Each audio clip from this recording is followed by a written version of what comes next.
Welcome to the podcast that shapes future leaders. Tune in for in-depth analysis of polity, history, and governance. नमस्कार। आज हम बात करने वाले हैं प्रोडक्टिविटी पर। जी। मतलब कैसे अपना काम बेहतर तरीके से करें, कम समय में ज्यादा काम निकालें। और इसके लिए हमारे पास है डेमन सहारियट्स की एक किताब कैटापल्ट योर प्रोडक्टिविटी। इसके कुछ खास हिस्सों पर आज हम गौर करेंगे। बिल्कुल, ये किताब कुछ बहुत ही काम की आदतें बताती है। तो आज हम कोशिश करेंगे कि इन आदतों को ठीक से समझें। मतलब सिर्फ ये नहीं कि आदतें क्या हैं, बल्कि ज़हारियट्स के हिसाब से ये क्यों काम करती हैं और इन्हें हम अपनी लाइफ में कैसे ला सकते हैं। हाँ, यही मकसद है। तो चलिए शुरू करते हैं। सबसे पहला सवाल यही है कि ये आदतें बनाना इतना जरूरी क्यों है? मतलब हम बस ठान लें कि प्रोडक्टिव बनना है तो क्या वो काफी नहीं होता? ज़हारियत का ये कहना है कि सिर्फ सोचना काफी नहीं है। जैसे कोई सिर्फ सोचकर मैराथन नहीं दौड़ सकता, है ना? हाँ, सही बात है। ट्रेनिंग तो चाहिए। बिल्कुल। तो प्रोडक्टिविटी के लिए ये आदतें ही वो ट्रेनिंग है। ये हमारे दिमाग को, हमारे शरीर को तैयार करती हैं ताकि हम रोज के काम ज्यादा अच्छे से कर पाएं, बिना भटके। लेकिन ये होता क्यों है? मतलब आदतें बदलना इतना मुश्किल क्यों लगता है? जैसे सुबह जल्दी उठना या बार बार फोन चेक करने से खुद को रोकना। हमारा दिमाग ना वो बदलाव को ज्यादा पसंद नहीं करता। एक तरह से उसे लगता है कि ये कोई खतरा है। अगर कोई पुरानी आदत है, मान लीजिए हर 5 मिनट में ईमेल चेक करने की। हाँ, जो बहुत कॉमन है आजकल। हाँ, तो दिमाग को लगता है कि यही नॉर्मल है। अब आप उसे बदलने की कोशिश करेंगे तो वो अलर्ट हो जाता है, कहीं कुछ छूट ना जाए। तो ज़हारियट्स कहते हैं कि लगातार कोशिश करनी पड़ती है, तब जाके दिमाग नई बेहतर आदतों को अपनाता है और यही आदतें फिर हमें फोकस रखने में मदद करती हैं। अच्छा, तो ये ट्रेनिंग शुरू कहाँ से हो? किताब की पहली आदतें सुबह के बारे में है, जल्दी उठना और उठते ही काम शुरू करना। ये तो सुना है काफी सक्सेसफुल लोगों के बारे में। हाँ, और ज़हारियट्स इसके पीछे का लॉजिक समझाते हैं। सुबह जल्दी उठने का मतलब सिर्फ ये नहीं कि शांति मिलती है। उस टाइम हमारा दिमाग जो है ना, वो बाहरी दुनिया के शोर शराबे से, डिमांड से काफी हद तक फ्री होता है। हाँ, ये तो है। तो अपने टाइम पर ज्यादा कंट्रोल महसूस होता है। और सुबह की जो शुरुआती सुस्ती होती है, उसके बाद दिमाग अक्सर ज्यादा तेज और फोकस्ड फील करता है। ये वो टाइम है जब हम बिना किसी रोक टोक के अपने सबसे जरूरी कामों पर ध्यान दे सकते हैं। लेकिन सिर्फ जल्दी उठना ही तो काफी नहीं है, सही कहा। किताब ये भी कहती है उठते ही काम शुरू करो। इसका क्या मतलब हुआ? उठते ही लैपटॉप खोल लें? नहीं, बिल्कुल नहीं। मतलब है टालम टोल से बचना, प्रोक्रेस्टिनेशन जिसे कहते हैं। अच्छा। सुबह उठकर अगर हम ढीले पड़ गए, सोशल मीडिया देखने लगे, तो वो कीमती वक्त निकल जाता है। तो काम शुरू करने का मतलब है अपना जो भी मॉर्निंग रूटीन तय किया है उसे शुरू करना, चाहे वो पानी पीना हो, थोड़ी एक्सरसाइज हो या दिन की प्लानिंग करना हो। ज़हारियट्स का मानना है कि सुबह सुबह अगर कुछ काम निपटा लेना तो एक पॉजिटिव मोमेंटम बनता है, एक जीत वाली फीलिंग आती है जो पूरे दिन मोटिवेट करती है।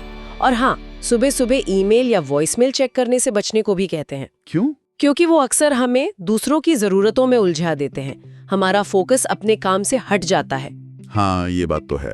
अच्छा, इसके लिए कुछ टिप्स भी दिए हैं किताब में, जैसे वो अलार्म वाली बात। हाँ, कुछ प्रैक्टिकल टिप्स है, जैसे अलार्म को बिस्तर से थोड़ा दूर रखें ताकि बंद करने के लिए उठना ही पड़े। हाँ, ये तो करना पड़ेगा। और जल्दी सोने की कोशिश करें ताकि नींद पूरी हो। स्नूज बटन तो बिल्कुल ना दबाएं, वो तो टाला मटोल का सबसे अच्छा दोस्त है।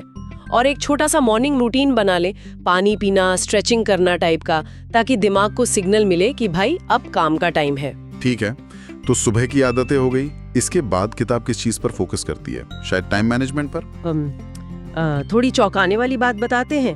कहते हैं ज्यादातर लोगों को लगता है कि वो अपना टाइम बहुत अच्छे से यूज कर रहे हैं, पर असलियत कुछ और होती है। अच्छा, क्या मतलब? वो कुछ रिसर्च का हवाला देते हैं। कहते हैं कि एक एवरेज ऑफिस वर्कर दिन में मुश्किल से 3 घंटे ही असल में प्रोडक्टिव काम करता है। कुछ स्टडीज तो कहती हैं सिर्फ 90 मिनट। अरे बाप रे, सिर्फ 90 मिनट? मजाक कर रहे हैं? बाकी टाइम जाता कहाँ है फिर? बस यही पता लगाने के लिए टाइम ट्रैक करना जरूरी है। तभी पता चलता है कि वो फेसबुक पर बस 1 मिनट कब आधा घंटा बन गया, या गैर जरूरी मीटिंग्स ने कितना टाइम खा लिया। किताब में कुछ टूल्स का जिक्र है, जैसे टॉगल। ये क्या है? ये एक ऑनलाइन टूल है, फ्री भी है, इस्तेमाल में आसान है। आप अपने प्रोजेक्ट, अपने टास्क बना सकते हैं और फिर ट्रैक कर सकते हैं कि किस काम में कितना टाइम लगा। लेकिन अगर कोई ये टूल्स वूल्स इस्तेमाल ना करना चाहे तो कहीं ये खुद में एक और काम ना बन जाए? हाँ, ये सवाल बिल्कुल सही है। देखिए, किताब का मकसद टूल में फंसाना नहीं है, मकसद है आदत बनाना। अगर टॉगल या रेस्क्यू टाइम जैसे टूल नहीं पसंद तो सिंपल पेन पेपर यूज कर लीजिए। हाँ, वो भी हो सकता है। मुद्दा ये है कि ईमानदारी से ये देखना कि टाइम जा कहाँ रहा है। जब एक बार ये दिखने लगेगा ना, तो फिर सुधार करना आसान हो जाता है। इसे बोझ नहीं, एक तरह से जासूसी समझिए। आप टाइम के चोरों को पकड़ रहे हैं। सही कहा, जासूसी। अच्छा, तो जब पता चल गया कि टाइम कहाँ जा रहा है, तो फिर उसे सही जगह लगाना है। यहीं पर वो जरूरी कामों पर फोकस और 80-20 रूल आता है ना? एकदम सही पकड़ा। व्यस्त दिखना अलग बात है और प्रोडक्टिव होना बिल्कुल अलग।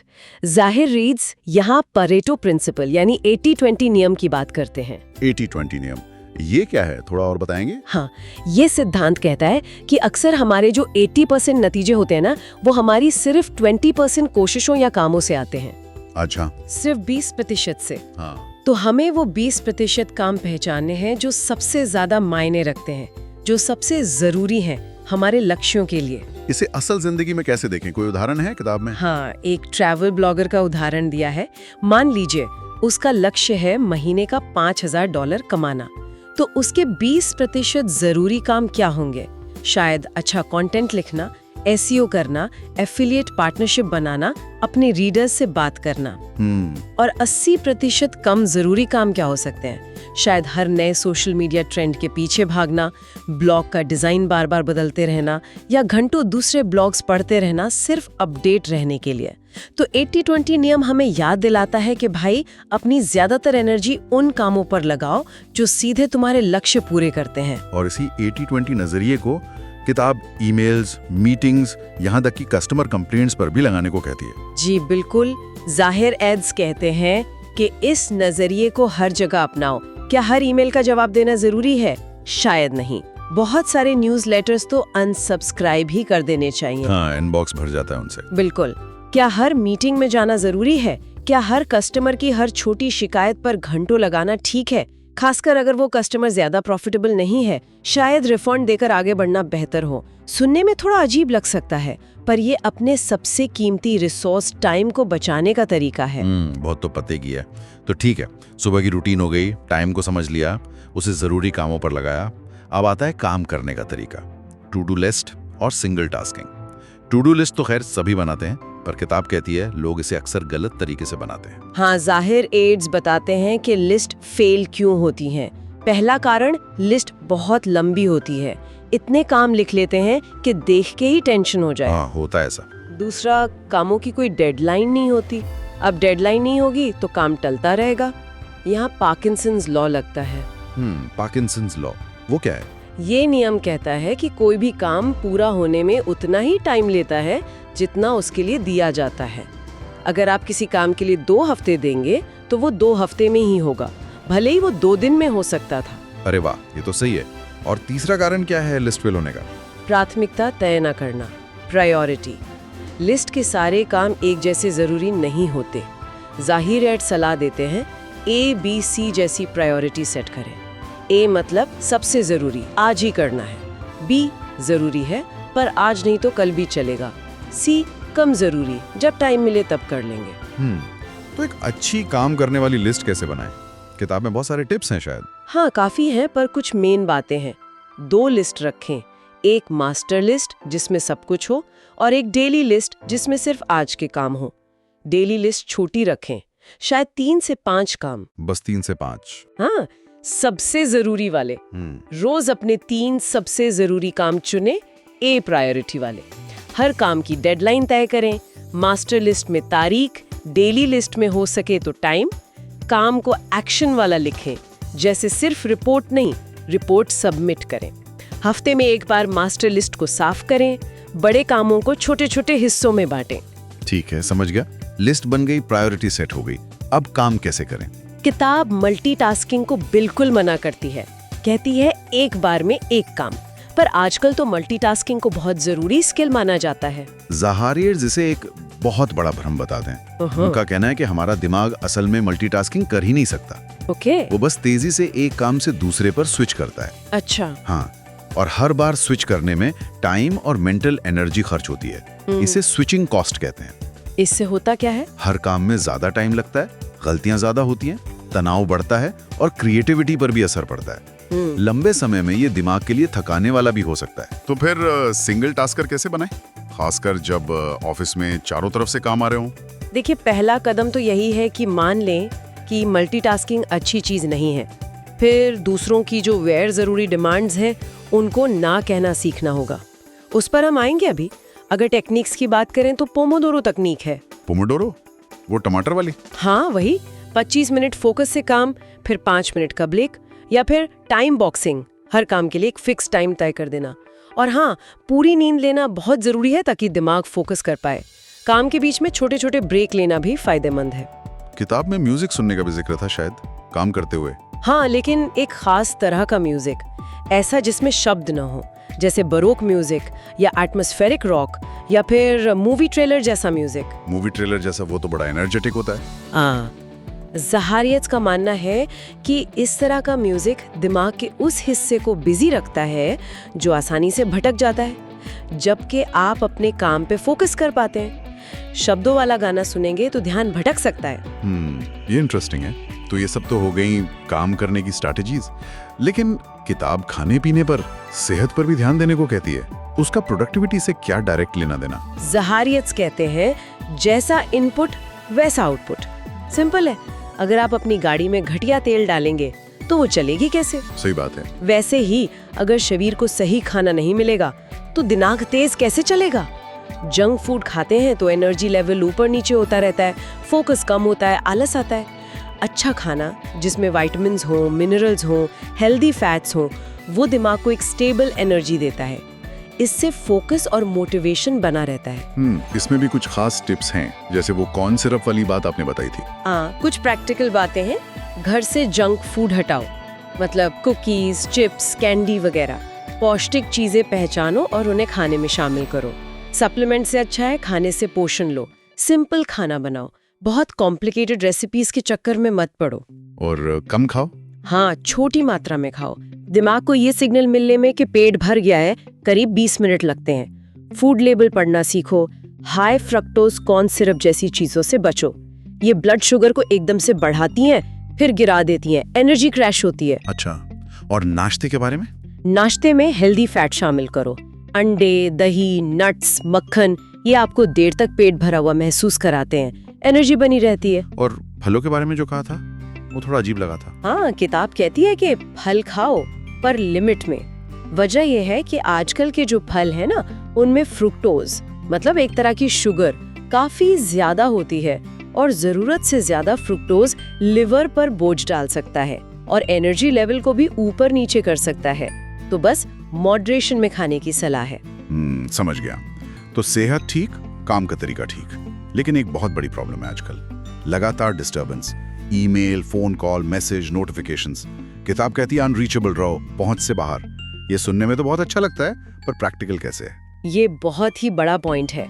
ज़हारियत एक रिसर्च बताते हैं कि अगर काम करते हुए कोई आपको डिस्टर्ब कर दे तो वापस उसी लेवल के फोकस पर आने में 25 मिनट तक लग सकते हैं। 25 मिनट? हाँ, अब सोचिए, दिन में 4-5 बार भी ऐसा हो गया तो कितना टाइम गया।